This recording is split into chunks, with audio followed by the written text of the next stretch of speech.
Praise be Jesus and Mary. Now and forever. Blessed Agathangelus and Cassian are Capuchin martyrs who gave their lives in the attempt to reunite the Ethiopian Church with the Pope. Blessed Agathangelus was the older of the two. He was born on July 31st, 1598 in Vendôme in France. From childhood he stood out for his virtue.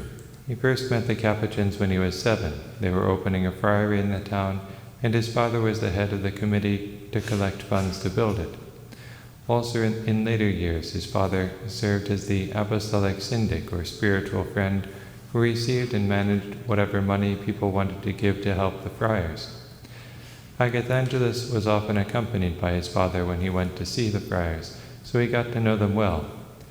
At the age of 20, after he completed his classical studies, Agathangelus entered the Capuchin novitiate in Nantes. After his religious profession and studies, he was ordained a priest in 1625. For 3 years he worked as a traveling preacher, trying to reinforce the faith of Catholics and bring Protestants back to the Church. Then when he was in Rennes, a missionary who was supposed to depart for the Levant fell ill, and Agathangelus took his place. He arrived in Aleppo, in Lebanon, on April 29, 1629. There he learned Arabic and worked to bring separated brethren back into union with the Catholic Church. His approach was to win over the bishops and archbishops and thereby bring their whole flock in. Apart from the many Armenians and Syrians he managed to win over, even a Greek bishop,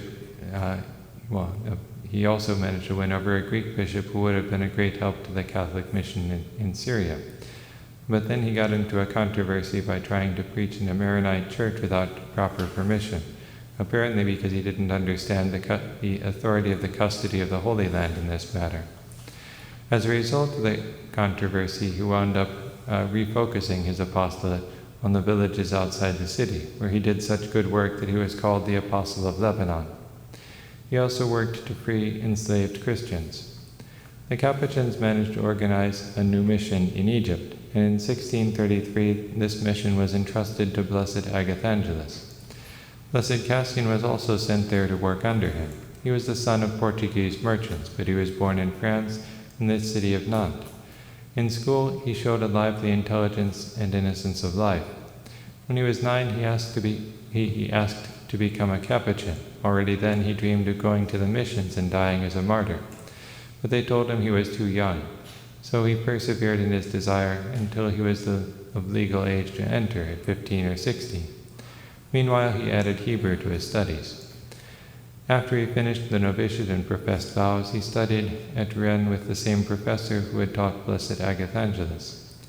After his ordination, he hoped to go straight to the missions, but then a plague struck Rennes in 1631 and continued into the next year.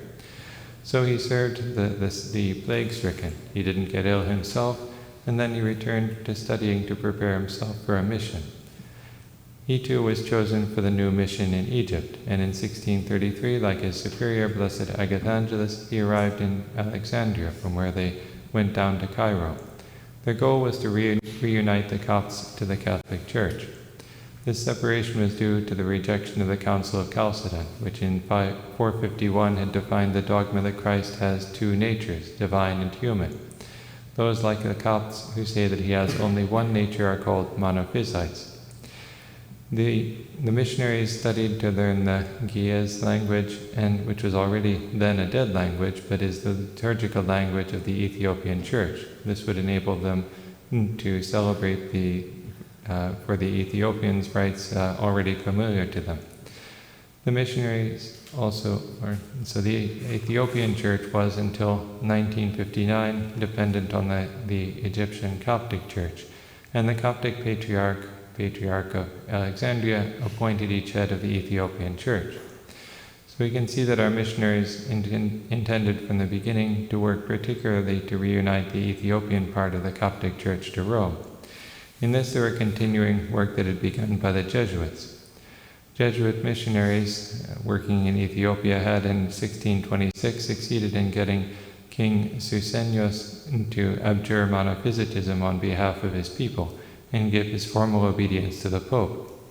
Unfortunately, this led to a public outcry, and in 1632 a new king took power and expelled the Jesuits from Ethiopia.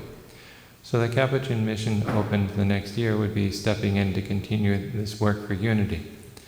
But only 4 years later, in 1637, were they ready to proceed from Egypt into Ethiopia. In the meantime, besides learning languages, they won the confidence of the Coptic Patriarch, Matthew III. They also visited the famous monastery of St. Anthony, populated by Coptic and Ethiopian monks, who were favorably impressed by the missionaries. While they were in Cairo, the new head of the Ethiopian Church, Abuna Marcus, was appointed, and he seemed friendly to the missionaries. In December 1636, they got documents, letters of recommendation basically, from the Coptic Patriarch, and departed for Ethiopia. They made their way down the Red Sea with a Venetian merchant, and then on March 22nd, they began traveling inland with caravans, making their way up into the highlands toward Gondar, which the new king had made his capital. But then, unexpectedly on August 5th, they were taken prisoner and brought in chains to Gondar.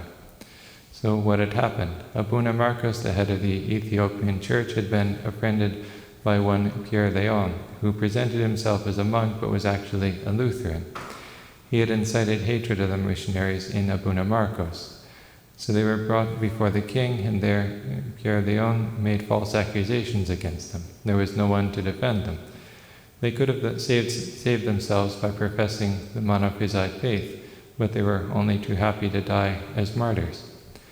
Blessed Cassian had learned Amharic, the local language, and so he made a profession of the Catholic faith in this language. The missionaries were condemned to death. When they reached the place of execution, a little south of the city, it turned out no one had thought to bring rope in order to hang them. So the missionaries offered the cords they were wearing around their waist, and they were hanged with these. One person present confessed the Catholic faith. Unfortunately, their cords were too thick. They didn't tighten well to strangle them. So as they were hanging there, Abuna Marcos threw a stone at them and demanded that everyone else present throw a stone to the missionaries to prove that he was of true Monophysite faith. That was a lot of stones, and the martyrs ended up falling and winding up buried under a heap of stones. That night the citizens of Gondar saw a great column of light rise from this mound of stones. News of the missionaries' death reached Europe, but it also made quite an impression on the Ethiopians. In the second half of the 1800s, another great Capuchin missionary, Venerable Guglielmo Messiah, led a mission in Ethiopia, where he worked for 35 years. The locals told him the story of the martyrdom, and they showed him where their relics were venerated. So after he returned to Europe due to ill health, he told this story, and this led to the beatification of the martyrs in 1905. Praised be Jesus and Mary. Amen.